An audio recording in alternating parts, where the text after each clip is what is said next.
कि बिहार से 40 सीट हम लेकर के इनको सत्ता से दूर कर देंगे। नीतीश कुमार और तेजस्वी यादव के बीच में जो विलय की बात है वो कंफर्म है। आरसीपी सिंह और उपेंद्र कुशवाहा आने वाले समय में आप देख सकते हैं कि दोनों एक साथ जुड़ जाएं। भारतीय जनता पार्टी के साथ साथ नीतीश कुमार दोनों को टारगेट किया है। नमस्कार, भारत लाइव देख रहे हैं आप और ये रातों रात है जहां बिहार की सियासत से जुड़ी हुई घटनाओं पर, खबरों पर चर्चा करते हैं, विश्लेषण करते हैं। तो ऐसे ही कई खबरों के साथ हाजिर हैं बाबा भी हमारे साथ मौजूद है। चर्चा करेंगे। पहली खबर चिराग पासवान को लेकर है। चिराग पासवान को भारतीय जनता पार्टी मंत्री बनाने वाली है और उनके सुरक्षा में भी बढ़ोतरी हुई है। केंद्रीय एजेंसी का सुरक्षा प्रदान हुआ है। बाबा, आपको क्या लगता है चिराग को भाजपा ये देने वाली है तो रिएक्शन क्या होगा पशुपति पारस या अन्य लोगों की? सबसे पहले नीतीश कुमार का रिएक्शन क्या होगा जी, ये सबसे बड़ी बात है। कारण कि नीतीश कुमार के कारण ही लोक जनशक्ति पार्टी अलग हुई थी और चिराग पासवान का मंत्रालय छीना था। उनके पिता के बाद उनको मंत्रालय मिलना था, ये लगभग फाइनल हो चुका था और शायद ये इस बार जो है वो नहीं हो, इसलिए कि नीतीश कुमार उस खेमे के हिस्सा नहीं है और नीतीश कुमार भारतीय जनता पार्टी के बीच में 36 का आंकड़ा चल रहा है। लेकिन सबसे बड़ी बात यह है कि चिराग पासवान को सिर्फ मंत्रिमंडल में शामिल करना मकसद नहीं है, मकसद बड़ा है।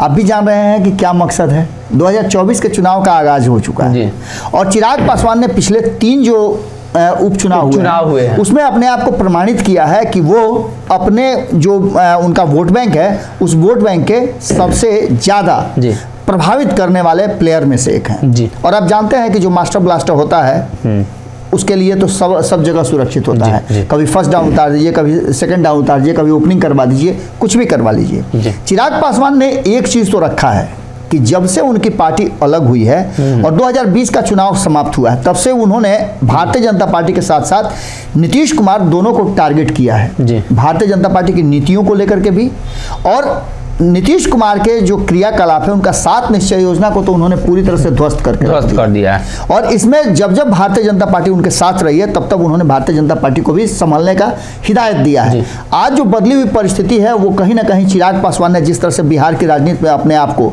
स्थापित कर लिया है, अपना खूंटा गाड़ दिया है, वो दिखाता है कि चिराग पासवान में जीवटता कितना है और आगे वो रणनीति किस तरह से चला सकते हैं। सबसे बड़ी बात आपने देखा होगा कि 2 एक साथ दल बने, एक राष्ट्रीय लोक जनशक्ति पार्टी और दूसरा लोक जनशक्ति पार्टी रामविलास।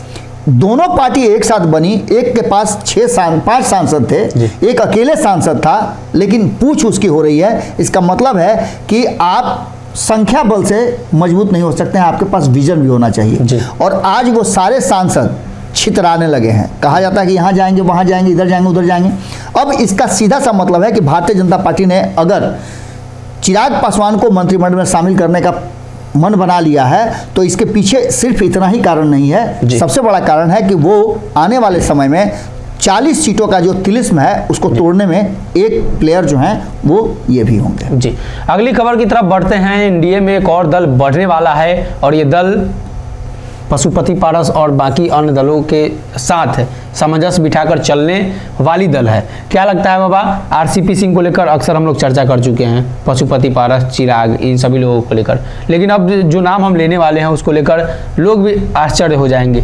उपेंद्र कुशवाहा का दल एनडीए में बढ़ने वाला है। उपेंद्र कुशवाहा की चर्चा करने से पहले आपने आरसीपी सिंह का नाम ले लिया। जी, आरसीपी सिंह पिछले 3-4 महीने से, जब से वो मतलब 5 महीने मान के चलिए, 4-5 महीने से जब से वो अलग हुए हैं जी, अलग होने के बाद उनके चेहरे पर भले ही वो घूम रहे थे, लोगों से मिल रहे थे, बिहार के अलग अलग हिस्सों में उनकी यात्रा हो रही थी, लेकिन इन सब के बीच जो उनके चेहरे का भाव था वो बता रहा था कि कहीं ना कहीं वो चिंतित नजर आ रहे हैं जी। चाहे वो उनकी चिंता हो आगे क्या करना है इसको लेकर के, चाहे पार्टी बनाने को लेकर के, चाहे वो क्या फैसला लें जिससे कि उनके साथ वाले लोगों को भी उतना ही मान सम्मान और उनको उचित स्थान मिले।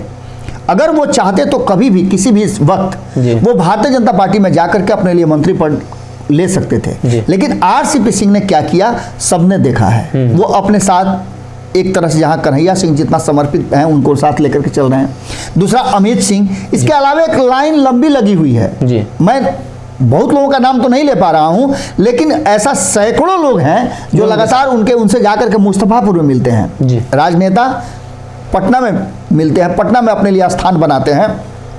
लेकिन उनकी रणनीति मुस्तफापुर चल रही है, और जब जब वो मुस्तफापुर रहते हैं दिल्ली के अलावे, तो सैकड़ों के संख्या में रोज उनसे मिलने के लिए लोग जाते हैं। लगती है। ये आप समझ सकते हैं कि किसी नेता का सबसे बड़ा जो है गुण अवगुण यही देखा जाता है कि आपसे मिलने कितने लोग आते हैं और कितने लोग आपसे संतुष्ट हैं। जैसे आप बता रहे थे कि एक दल बढ़ेगा, तो दल बढ़ने की बात तो लगातार चल रही है, और सबसे पहले हम लोग ने ही बताया था, भारत लाइव ने ही ये खबर ब्रेक किया था कि आने वाले समय में आरएलएसपी यानी कि नीतीश कुमार का जो विकल्प है वो उपेंद्र कुशवाहा और आरसीपी सिंह को बनाया जाएगा। क्योंकि कहीं ना कहीं नीतीश कुमार ने 2020 के चुनाव के बाद लौकुश समीकरण से ज़्यादा उन्होंने भूमिहार समीकरण को, दलित समीकरण को, राजपूत समीकरण को स्थान दिया है। कारण कि आप देखिए, उन्होंने जो अपना राष्ट्रीय अध्यक्ष बनाया है वो भूमिहार समाज से आते हैं। उन्होंने जो 3 लोगों की 3 टीम बनाई है वो राजपूत समाज की बनाई है। उनके इर्द गिर्द आप देखिए तो दलित लोगों का जमावड़ा है। अशोक चौधरी उनके सबसे प्रिय में से हैं। उसके साथ साथ ब्राह्मण को भी साथ लेकर के घूम रहे हैं, संजय झा को। इन सारी बातों को लेकर के आप समझ सकते हैं कि जहां एक तरफ नीतीश कुमार लौकुश समीकरण को छोड़ दिए हैं, वहीं भारतीय जनता पार्टी उसको पकड़ने के लिए तैयारी कर रही है। एक तरफ जहां उसने सम्राट चौधरी को स्थान दिया था, आपने देखा भी कि सम्राट चौधरी किस तरह से एक्शन में आए थे और उन्होंने बहुत सारी बातें कही थी। लेकिन अब जो बदली हुई परिस्थिति है उसमें भारतीय जनता पार्टी एक एक कदम जो है वो फूक फूक कर रख रही है। और नीतीश कुमार ने क्यों ये बात कहा कि बिहार से 40 सीट हम लेकर के इनको सत्ता से दूर कर देंगे, उसका सीधा मतलब था कि कहीं ना कहीं इस पूरी कहानी में नजर आ रहा था कि वो लवकुश समीकरण है, और लवकुश समीकरण को अब साधने के लिए भारतीय जनता पार्टी ने इन 2 नेताओं को खड़ा किया है। आरएलएसपी को लेकर के, जैसा कि आपने कवर भी कल किया था, आरएलएसपी को लेकर के और आरएलएसपी के पुराने लोगों को लेकर के जो सावित्रीबाई फुले का जयंती मनाया गया और उसी दिन आरएलएसपी का स्थापना दिवस भी था। इन दोनों कार्यक्रमों को हालांकि कहा तो गया सावित्रीबाई फुले, लेकिन अब तक लगातार जो है आरएलएसपी का जयंती मनाया जा रहा है, उसका स्थापना दिवस मनाया जा रहा है। इसका सीधा सा मतलब है कि आरएलएसपी वो विकल्प होगी जो जदयू का विकल्प बनकर के सामने आएगी, और इसमें आरसीपी सिंह और उपेंद्र कुशवाहा आने वाले समय में आप देख सकते हैं कि दोनों एक साथ जुड़ जाएं तो कोई अतिशयोक्ति नहीं होगी, क्योंकि इसकी चर्चा जबरदस्त ढंग से चल रही है। एक सवाल उठ रहा है, तेजस्वी यादव ने सुधाकर सिंह पर जो बयान दिया उससे तो स्पष्ट है कि अब सुधाकर सिंह का विकेट गिरना तय है। आपको क्या लगता है? देखिए सनी, भले ही बयानों में चाहे तेजस्वी यादव ने जो भी दे दिया हो, लेकिन तेजस्वी यादव ये समझ गए हैं कि उनके मुख्यमंत्री बनने पर पूर्ण विराम लग गया है। नीतीश कुमार उन्हें मुख्यमंत्री नहीं बनाने जा रहे हैं। लेकिन सबसे बड़ी बात जो सामने आ रही है वो है विलय का। अगर दोनों पार्टी का विलय हो जाता है, जिसकी तैयारी आपको देखें, संपादक नमन मिश्रा जी भी इस बात को कर रहे थे। और सबसे बड़ी बात, एक छोटी सी कहानी हम आपको बता देते हैं। एक बुजुर्ग व्यक्ति था, उसने पूरा अपने जीवन में बहुत सारा काम किया, उसके बाल बच्चे सब विदेश में शिफ्ट कर गए। तो जब बाल बच्चे विदेश में शिफ्ट कर गए तो उसने पूरे जीवन जो काम किया, धन संग्रहित किया, सब बच्चों को बनाया, सबको पढ़ाया लिखाया, सबका जीवन शादी ब्याह कर दिया, लेकिन कोई उसके साथ रह नहीं रहा था। अंततः उसने किया क्या कि एक बॉक्स बनाया। उस बॉक्स में लाल कपड़े में बांध करके बहुत सारा चीज रखा, और उस बॉक्स को बंद कर दिया। उसकी चाबी जो है अपने पास लटका लिया अपने जनेऊ में, और हर किसी को बताता था कि इसमें हमारी अकुत संपत्ति है, जो मेरा सेवा करेगा उसी को मिलेगा।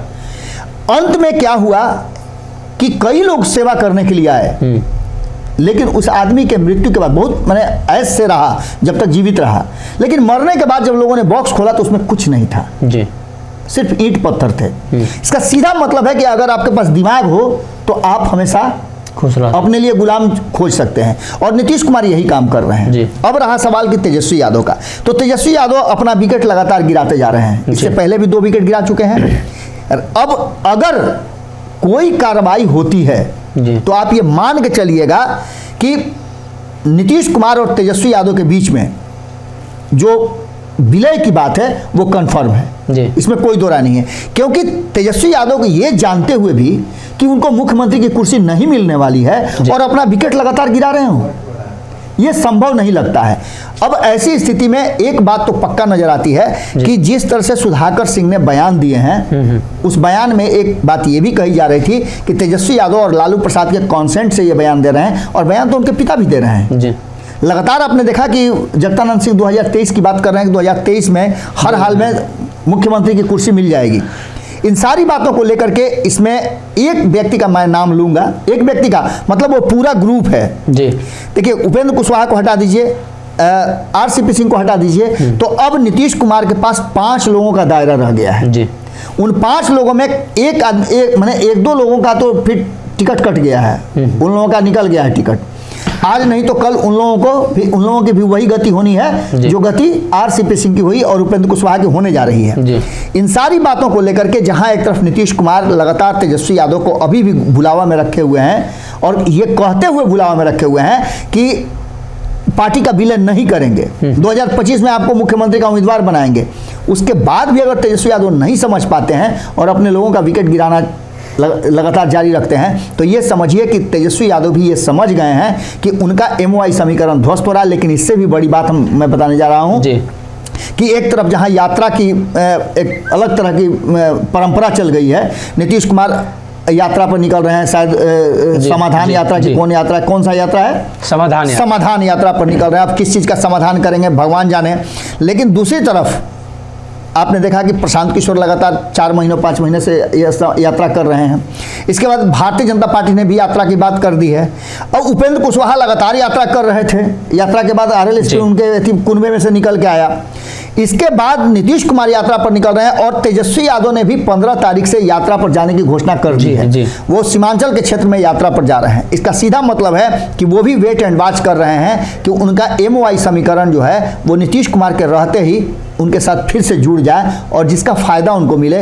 हो सकता है इसी कारण या फिर पेच में फंस गए हों कि अब सरकार बना लिए हैं, साथे चल रहे हैं, तो लोग क्या कहेंगे और जो लोगवा क्या कहेगा ना, उसमें सब कुछ बर्बाद हो जाता है जी। तो कहीं ना कहीं बिहार में अब तेजस्वी यादव अपने विधायकों में लगातार कमी कर रहे हैं नीतीश कुमार की वजह से। मंशा चाहे जो भी रही हो, चिराग पासवान मंत्री बनने जा रहे हैं और NDA गठबंधन में एक और दल बढ़ने वाला है, अब चाहे उपेंद्र कुशवाहा का दल हो या आरसीपी सिंह। अगर ये वीडियो पसंद आई और वह बिहार के राजनीति और बिहारियत से सरोकार रखेनी तो सब्सक्राइब बटन दबा के चैनल के सब्सक्राइब कर ली। ओजे एगो घंटी बा, ओकरा बटन दबा देला से कुल सटीक और मारक खबर रुआ मुफ्त में मिल जाई। अगर रुआ पत्रकारिता के हमनी के नया प्रयोग में सहयोग कर चाहतानी तो ज्वाइन बटन दबा दी। पेटीएम नंबर नोट कर ली 9386816700। धन्यवाद।